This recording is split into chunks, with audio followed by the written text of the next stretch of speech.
센터에 이제 1과정 강의를 하고 있는 협력 강사 정난숙이고요. 지금은 동명대학교 학생상담센터에서 상담교수로 일을 하고 있어요. 주로 하고 있는 일은 학생들 상담하는 일, 그리고 이제 상담하시는 선생님들을 조금 교육하는 일 하고 있고, 또 이렇게 외부에서 의뢰가 들어오거나 하면 비폭력대화 교육을 하는 일을 하고 있고요. 현재까지는 그 정도 일을 하고 있고, 오랫동안 저는 학교에 있었어요. 저의 소극적인 방법은 제가 좀 더 비폭력적으로 살아가는 거. 그래서 많은 사람 혹은 제 주변의 사람들이 저를 보고 비폭력 대화를 배우니까 사람이 좋구나, 괜찮구나, 이런 걸 좀 느낌을 주고 싶은데, 제가 비폭력적으로, 제가 평화적으로, 제가 제 삶을 그렇게 영위할 때 뭔가가 잘 전달이 되거나 파급 효과가 있지 않을까 라는 생각을 해보고 있고, 여력이 된다면 이제 저희 비폭력 대화 센터에서도 회복적 경찰 활동이라든지 좀 사회적으로 비폭력 활동을 많이 하고 있어요. 우리 비폭력 대화는 첫째로 자기를 좀 자유롭게 하고, 둘째로 상대방하고 대화를 좀 더 평화롭게, 나는 솔직하게 표현하고 너는 좀 더 공감으로 듣고, 혹은 누가 말한 걸 내가 공감으로 듣고 비빙기로, 세 번째 저희들이 사회의 변화, 이 사회를 좀 더 비폭력으로 만들려고 하는 그런 역할을 하고 있어요. 그래서 저도 조금 더 기회가 된다면 그런 활동도 한번 해보고 싶은 마음이 있습니다. 저는 이제 비폭력 대화를 배워서 너무 행복한 직장 생활을 했어요. 그게 뭐 있냐면, 저희 비폭력 대화에도 뭐 1과정, 2과정 뭐 여러 가지 코스가 있거든요. 그 중에서 제가 굉장히 좋았던 코스가 어린이를 위한 비폭력 대화 코스가 있어요. 스마일 키퍼스. 우리 선생님 전문 강사신데, 초등학생부터 고등학생, 학생들을 위한 그 비폭력, 이렇게 딱딱한 교육이 아니라 활동을 하면서, 놀이를 하면서 유치원 애들부터 자기들이 연령이 안 맞는 활동을 하면서 자기도 모르게 배워가는 비폭력 대화 프로그램이 있어요. 그게 너무 좋았어요.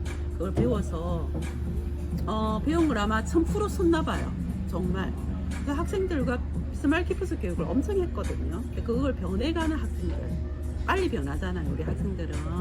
그래서 제일 감동적이었던 거는 이제 장애를 가진 학생이 그 반에 있었어요. 근데 이제 이 학생이 조금 지적 상급이었는데 3학년 학생이었어요. 이야기를 하면 친구들이 좀 싫어하는 거예요.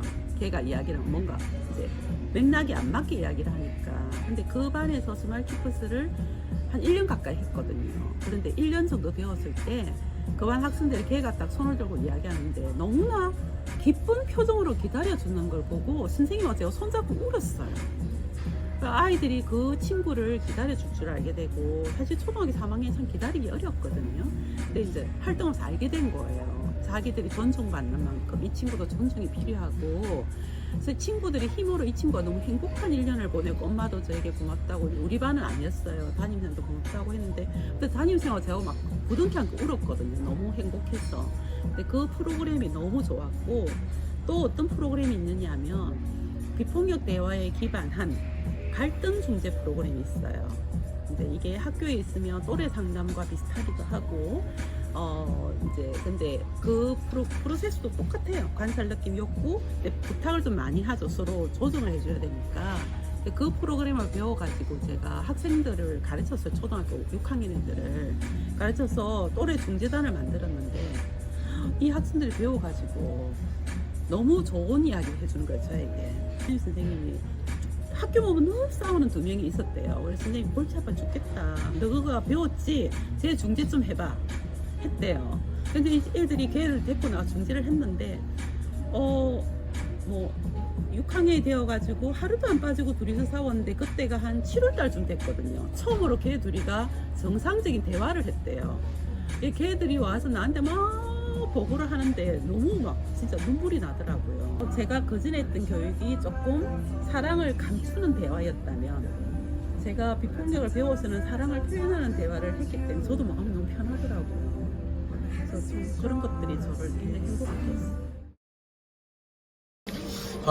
저는 서대문 자연사박물관, 서울시립과학관, 그리고 국립과천과학관에서 12년 동안 과학관 관장을 했던 이정모입니다. 2023년 2월에 퇴직해서 지금은 놀고 있어요. 놀면서 1년에 한 400번 정도, 그러니까 교사, 학생, 그 다음에 공무원을 대상으로 기후와 인공지능, 또 과학 문해력에 대한 강연도 하고 다양한 과학책을 쓰고 있습니다.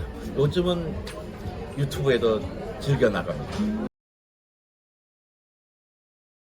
두 가지인데요. 어떤 기후 위기 문제를 얘기할 때는 기후 위기가 심각하다는 건 누구나 다 알고 있잖아요. 이젠 기후 위기 때문에 망했다는 것을 경고할 때는 이미 지났다. 일단 그 경고를 받아들인 사람들이 이 문제를 해결할 방법을 찾아야 돼. 그런데 내가 보기에는 우리는 해결할 방법이 있어.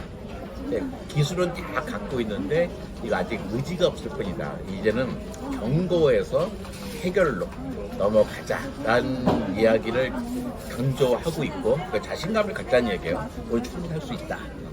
두 번째는 이제 과학 문해력이 굉장히 중요하다. 과학적으로 생각하고 과학적으로 대화하는 방법을 찾자는 거예요. 또 겸손한 태도를 갖자는 거죠. 젊은 분들은 특히 국영수가 매우 중요하다. 21세기를 살아가는데 그래가지고 이 기회를 늦지 않는 사람들은 특히 학생들은 좀 국어에 좀 더 관심을 많이 가져서 그거에 특히 뭐예요? 주로 저는 문학이란 말이에요. 그러니까 문학에 좀 더 관심을 갖자. 그래야지 우리가 21세기의 문제를 해결할 수 있다. 라고 이야기를 합니다. 그게 주로 강조점이에요. 여러 번 방문하시는 거예요.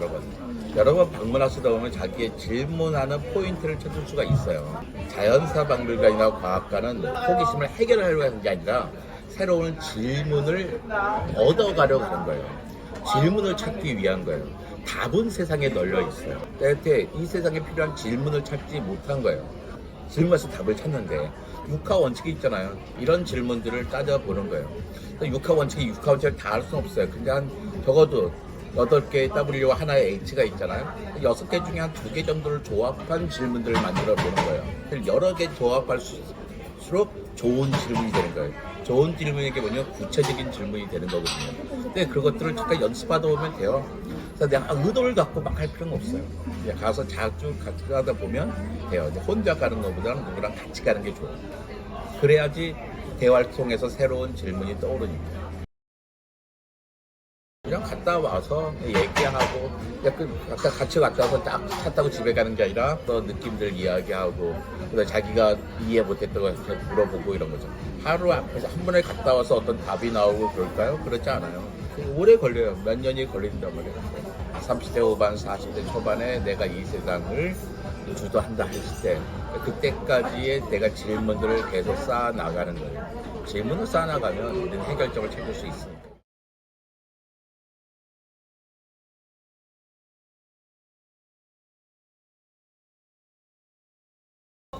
환경재단은 2002년도에 설립된 우리나라 최초의 환경 전문 공익재단이에요. 환경단체들, 환경운동가들 장학 지원 사업을 가장 처음으로 시작을 했고요. 시민들이 환경 문제를 조금 쉽게 접하고 받아들일 수 있게 하기 위해서 환경영화제 같은 문화예술 프로그램으로 환경교육 프로그램 많이 했어요. 우리의 미션은 이 지속가능성을 높이기 위해서 정부, 기업, 시민사회가 서로 협력하게 하는 실천 공동체다 우리가 이렇게 얘기를 하고요. 이렇게 훌륭한 여러분들이 환경 문제에 잘 각성된 의식을 가지고 돌아가서 공부나 또 친구나 또 전공을 할 때 관심을 가지고 꾸준히 지켜보고 공부할 수 있도록 저희가 일종의 씨앗을 뿌리는 역할을 하는 거죠. 그런 분들을 저희가 그린 리더라고 생각하고 2025년까지 우리가 500만 명을 목표로 하고 있는데 435만 명을 모셨어요.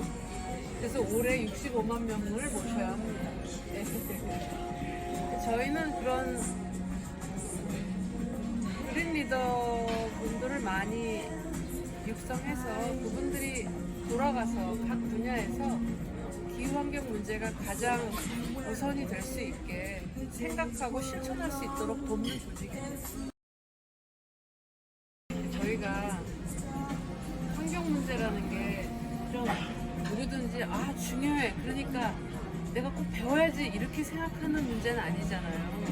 이제 영화를 통해서 환경 이야기를 하자. 영화는 사람들이 쉽게 보러 오는 장르니까 좋은 환경 영화를 준비해서 보여드리면 자연스럽게 영화를 보러 오셨다가 아 이런 영화 상업 영화도 아닌데 봤더니만 환경 문제 심각하네 이런 생각을 갖게 하기 위해서 만든 예술 프로그램이에요. 그린보트도 여행이라고 하는 거는 뭔가 좀 교류할 수 있는 좋은 기회인데 너무 이렇게 소비적인 방식으로 향유되고 있다는 생각이 있었고요. 두 번째는 일본의 피스앤그린보트랑 같이 환경재단이 광복 60주년 국민공모 프로젝트에 피스앤그린보트를 낸 거예요. 일본 300, 한국 300 모여서 조그마한 조각배를 빌려가지고 교류를 시작한 거죠. 그래서 교류에서 함께 환경과 평화를 지키자 이런 취지로 배를 만든 거예요. 어떤 적대적인 관계의 사람들이 그 앙금을 허물고 교류하고 진짜 관계를 맺으려면은 밥을 같이 먹어요. 그리고 같이 여행하면서 공감대를 만드는 게 중요해요. 그래서 저희가 그린보트 시작했고 반응이 좋았고 코로나 때 중단이 됐고 이제 5년 만에 시작을 한 겁니다. 이런 대자연을 굉장히 안전한 환경 속에서 한번 그 원시적인 감정을 끌어올리게 해주는 굉장히 좋은 교과서다. 그다음에 천상에서는 평소에 만나기 어려운 초특급 연사분들이 직접적으로 대면하고 또 그런 분들하고 같이 밥도 먹고 사진도 찍고 네, 대화도 하고 그죠? 같이 줄 서서 밥도 먹고 우리 학생들끼리도 있지만 식사 시간에 보면은 굉장히 다양한 분들이 어디서 오셨어요? 무슨 일 하세요? 이렇게 이야기하면서 사귀잖아요. 네, 그런 또 교류의 시간이고 또 여행지 가서는 또 우리가 또 체험을 하잖아요. 배 안에서 꼭 텀블러 쓰세요. 페트병 드시지 마세요. 식사 남기지 마세요. 여행지 나가서 일회용 빨대 쓰지 마세요. 봉지 쓰지 마세요. 여러분들이 만약에 학교에서 이걸 한다면 얼마나 지키겠어요? 그죠? 이런 거를 우리가 경험해 볼 기회가 없어요, 사실은. 근데 이제 좀 자유롭고 여행으로 와서 다 같이 함께 해본다는 것이 그런 평소에는 좀 잠시 뭐 안 지켰던 것들, 조금 가벼이 여겼던 것들을 다 같이 함으로써 그래 참 중요하지. 설령 돌아가서 잊을지라도 마음속에는 항상 생각을 하고 있겠죠. 그러면 관심을 갖는 거예요. 환경 문제가 이렇게 중요하구나. 아, 이런 걸 한번 딱 가지고 내려서도 그걸 유지하는 거죠. 꾸준히 와칭을 하면서 잊어버리지 않게 하고 지켜보는 거예요. 자, 그럼 여기서 또 파생적으로 이런 질문 할 수 있어요. 그럼 환경교육만 하지. 왜 선내에서 그렇게 문화예술, 역사, 이런 교육까지는 환경교육이라고 할 수 있나요? 라는 질문을 할 수 있어요. 저희가 이런 교육을 기획한 이유는 환경교육이라는 걸 너무 기술적으로, 기능적인 걸로만 생각하는 것은 적절치 않다. 결국은 환경 문제 해결한다는 것은 우리가 어떤 이 지구상에서 서로 연결되어 있고 다른 종과 함께 살아야 되고 서로 같이 공동체가 같이 잘 살아야 되는 것이 목표인 거죠. 지속 가능성을 높인다는 거, 환경 문제를 해결한다는 것은 결국 지구 전체 차원에서 인간도 그렇고 다른 생명도 그렇고 이 작은 마을도 그렇고 공동체가 다 잘 사는 건데 그러려면 어떤 생각의 힘 같은 게 필요해요. 이런 생각하는 힘을 갖게 되는 게 그런 인문학 이런 다양한 장르의 교육인 것 같아요. 그래서 어떤 기초적인 거, 생각하는 힘, 그다음에 환경적인 거, 아주 구체적인 거, 뭐 기후 변화, 플라스틱 이런 것들을 병렬적으로 다양하게 해주는 동일한 2,400명이 비행기로 같은 거리를 이동했을 때 나오는 탄소 배출량에 비해서는 한 54% 정도 됩니다. 그래서 우리는 이게 이동만 하는 게 아니라 이 안에서 수식을 다 해결하잖아요. 그런 것들까지 합치면은 훨씬 더 적은 거죠. 근데 그런 것이 뭐 친환경적이다라기보다는 상대적으로는 에너지를 덜 쓴다 이렇게 얘기할 수 있고요. 또 하나는 이런 친환경 실천을 할 수 있게 여러 가지 요청 사항이 많죠. 일단 어때요? 맨 앞부터 약속을 받잖아요. 나 그린 리더는 이런 약속을 하겠다. 이게 별게 아닌 것 같지만 사인하고 이름 쓰면은 굉장히 달라집니다. 이게 이런 것들이 친환경 교육을 하는 거고 또 우리가 아는 거하고 하는 거하고는 다른 거예요. 아는 걸로 끝나면 안 돼요. 근데 여기서 연습하고 돌아가서 이미 잘 하고 계시겠지만 그걸 꾸준히 지키는 것이 중요합니다. 그런 것들이 친환경적인 요소라고 할 수 있지 않을까요? 38살에 첫 아이를 낳았어요. 근데 그러니까 생명이 중요하다라는 거를 그래 생명 중요하지라고 말은 했지만 내 안에서 이 생명이 함몰되고 있다는 것은 야 생명은 정말 너무 중요한 거예요. 그냥 뭐 어떻게 이루 말할 수 없이 중요한 거예요. 그래서 아 정말 우리가 앞으로 이 생명을 살리는 일을 하자. 무슨 일이 됐든지 생명을 살리는 일을 하자 이런 결심을 했어요. 근데 환경재단이 있다는 거를 우연히 알게 됐는데 생명을 살리는 환경재단이라고 슬로건을 만들어 놨더라고요. 되게 운명이죠 이게. 제가 에어컨 없이 살았어요. 에어컨 없이 우리 아들 고2 때까지 에어컨 없이 살았어요. 임신해가지고 이제 에어컨 없이 남편이랑 나랑 살 때는 괜찮았는데 5월달에 애를 낳는데 야 너무 덥잖아요? 에어컨 없이 애를 불렀어요. 어느 날은 너무 더워서 화장실에 있는데 와 그러다 사람이 죽겠구나 싶은 거예요. 그래서 얘를 데리고 마포에 있는 호텔로 고양이를 데리고 피서를 나가고 에어컨 설치하고 들어왔어요. 에어컨 없이 살았어요. 그전에는 괜찮았어요. 2018년도에 기후변화에서 제일 중요한 게 에너지 전환이에요. 사실은 그러니까 전기차 배터리로 가는 전기차를 만들어도 결국은 그 전기는 어디서 와요? 석탄, 석유 계속 오면은 의미가 없죠. 그러니까 에너지 원재료 탄소 배출의 원재가 있는 것은 화석 연료거든요. 이 화석 연료를 지구에 부담이 없고 탄소 배출이 없는 자연 에너지로 빨리 전환하는 게 가장 중요합니다.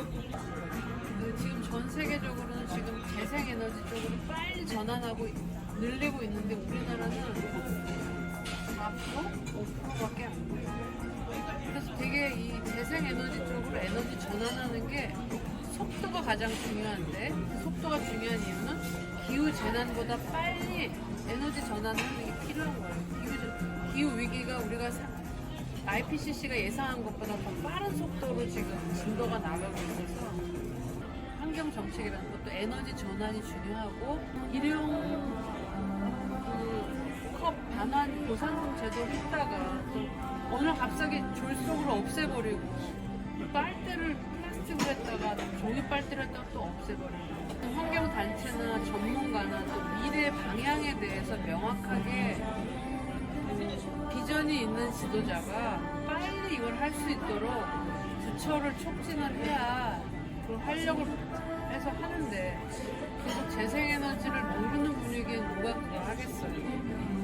플라스틱 협약 같은 것도 우리나라에서 준비회의가 있으면 주최국이 되면은 그거에 대해서 한 발짝 나갈 수 있게 준비를 해야 국제사회에 기여를 하는 거거든요.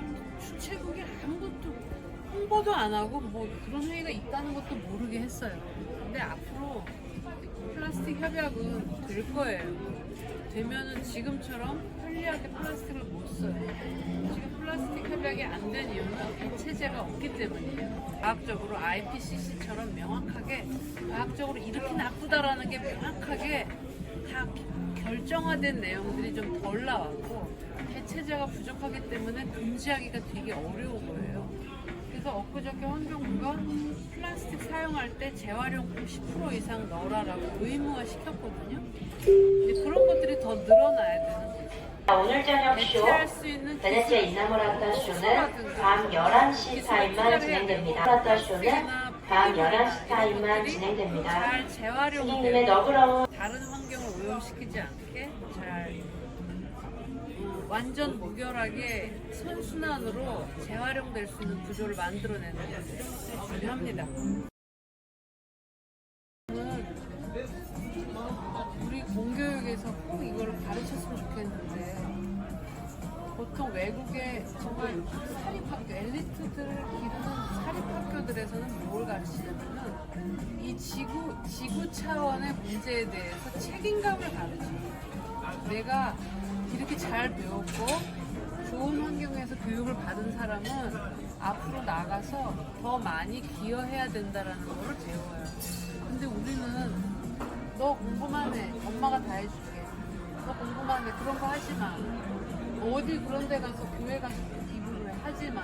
이런 식으로 뭔가 내가 사회 일원으로서 내가 배운 걸 가지고 세상에 기여하는 거를 해야 한다라는 생각을 배워본 적이 없는 거예요. 그러니까 그런 눈에 보이진 않지만 어떤 사회적 인프라라든가 타인의 도움, 헌신 속에서 내가 살아가고 있는데 또 많은 환경적인 자원을 우리가 취득하면서 그런 걸 먹고 입고 쓰면서 살고 있는데 그런 것에 대해서 우리가 어떻게 보답할 것인가? 내 공동체 일원으로서 내가 나 나름대로 내가 받은 만큼 어떻게 기여할 것인가에 대해서 생각하면서 살았으면 좋겠어요. 저는요 여러 번을 보고 정말 많이 배웠어요. 어제 식사 시간에 우리 처음 만났잖아요. 그래서 이제 그 선생님께서 이런 게 있는데 너희들 배워볼래라고 하니까 너무 필요한 교육이에요. 저는 고등학생이 그런 말 할 줄 몰랐거든요. 너무 감동받았어요. 그리고 왔을 때 여러분 이야기를 들어보고 너무 우리 학생들이 정말 저처럼 이렇게 아마 여러분은 저보다는 조금 더 길 있는 언어를 듣고 자라지 않을까 싶고요. 벌써 지금 고등학교 3학년이 되면서 내가 이런 사람이 되겠다고 하는 걸 보고 여러분은 정말 그런 리더로 좀 잘 성장하는 중이구나. 너무 멋지시다. 그 말씀드리겠습니다. 그린하게 살지 않는 사람들 야단치지 말고 얕잡아 보지 말고 그 사람들 원망하지 말고 그 사람들 어떻게 하면 내 편으로 만들까. 근데 그분들의 장점도 잘하는 거 있죠. 장점도 칭찬해주고 그러면서 요만큼만 더 40점 삶에게 90점의 삶을 요구하지 말고 40점 삶에게 여기서 50점 해보지 않을래. 40점에서 50점 올라가는 건 쉬워요. 누구나 할 수 있어요. 맘만 먹으면. 그런데 40점 갑자기 90점 다음 달까지 90점 해야 돼? 그러면 할 수 없어. 애는 안 해. 애가 돼버리잖아요. 그러지 말고 한 발짝 한 발짝. 신영복 선생님이 이런 말씀 했어요. 한 사람의 10발짝은 10걸음보다 10사람의 한 걸음이라고 얘기했거든요. 한 사람이 10걸음 나간다고 세상은 바뀌지 않아요. 10사람이 한 걸음 나가면 세상은 이미 바뀌어져 있어. 그래서 머리로 마음속으로 이만큼 나가 있지만 내가 세상 사람들에게 같이 요구하고 세상 사람들에 격려하는 것은 딱 한 걸음만큼이다. 난 그게 그린 리더라고 생각해요. 리더는 저 멀리 있으면 리더가 아니에요.